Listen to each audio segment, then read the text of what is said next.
Moltes gràcies, presidenta. Bona tarda, diputades i diputats, amics i amigues que avui ens acompanyen.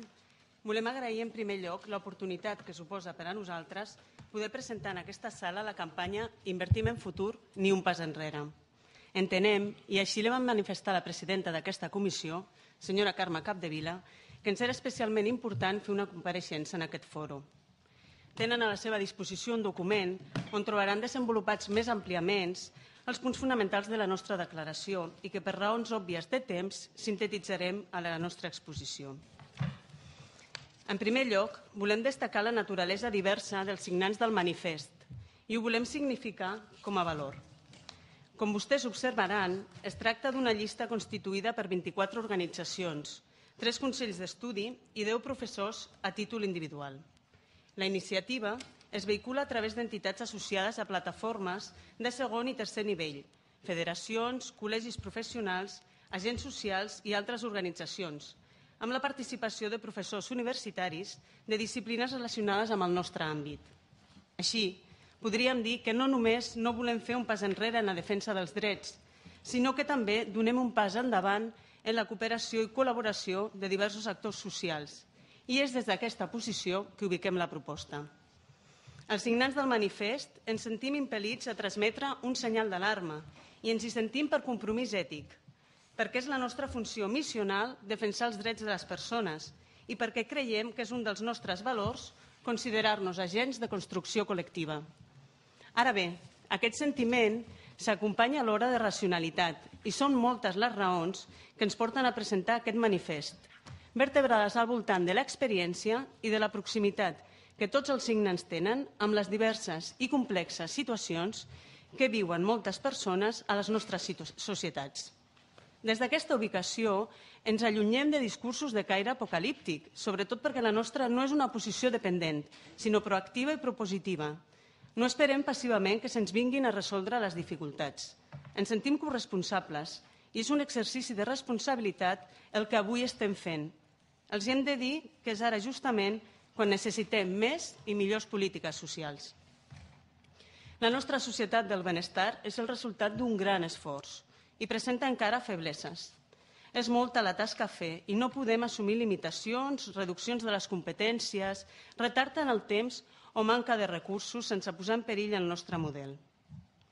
Nosaltres entenem que hem de recuperar les persones com a eix central i prioritari de les polítiques públiques i situar el debat allà on correspon, que és en l'esfera dels drets socials, individuals i de ciutadania. Ja no parlem de beneficència.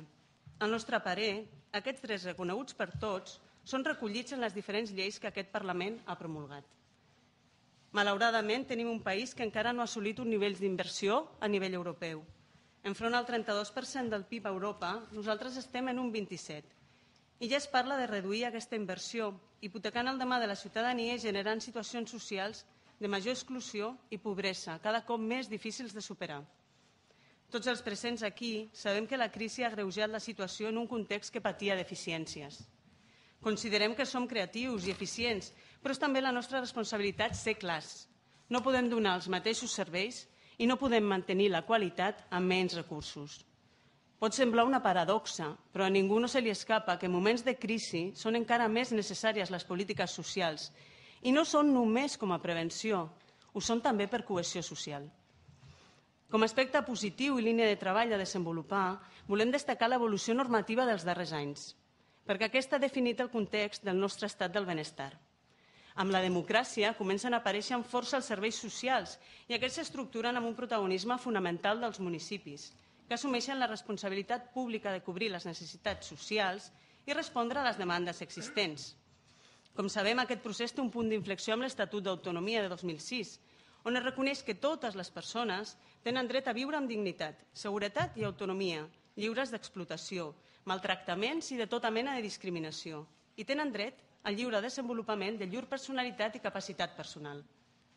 Han estat moltes les lleis emblemàtiques en aquest sentit que ens permeten avui dir que tenim un marc legal ampli per desenvolupar les polítiques socials del nostre futur immediat. Ens hem apropat als models legals europeus més avançats i avui estem en vies d'aconseguir un sistema i una estructura de serveis i prestacions que responguin als drets socials de la persona que les nostres lleis reconeixen. som conscients que aquesta profusió de lleis ha generat alguns problemes de coherència o de disfuncions entre elles, però malgrat tot ho valorem positivament i considerem que els reglaments que d'elles se'n deriven podien permetre harmonitzar i salvar alguns d'aquests dèficits. Es requereix un esforç addicional per a ultimar el darrer procés d'aquestes lleis, que no és altre que el desenvolupament transversal dels reglaments. La universalitat del dret d'accés als serveis socials com a dret subjectiu de ciutadania s'està posant avui en qüestió, aduint una manca de recursos general que creiem que en un context d'increment de demanda de serveis socials com és l'actual pot perjudicar precisament aquest àmbit tan fonamental. En democràcia, l'esfera política ha de contribuir a que la societat civil la formin persones capaces d'assumir la seva condició de ciutadanes i que se sentin, per tant, subjectes de drets i de deures. La persona ha de poder ser protagonista dels seus actes i de les seves decisions, participar en l'esfera pública i sentir-se responsable de les qüestions que afecten a la comunitat. En aquest sentit, el dinamisme de la societat civil i dels diversos agents socials han aconseguit dotar de nous continguts el concepte de ciutadania. El paper del tercer sector social, treballant des de la proximitat amb la comunitat i amb les persones, ha estat també determinant en la generació de capital social, obrint nous espais per a la governança. Ens resta molt per fer i no ens podem permetre fer un pas enrere. El vincle social necessita de la il·lusió i només podem construir col·lectivament des de la il·lusió, invertint per un millor futur. Gràcies. Moltes gràcies, senyora Sònia Fuertes. No us he presentat perquè tampoc no sabia l'ordre, pensava que ho faríeu, però per una qüestió de transcripció de la compareixença dono fe que qui ha intervingut fins ara ha estat la senyora Sònia Fuertes, membre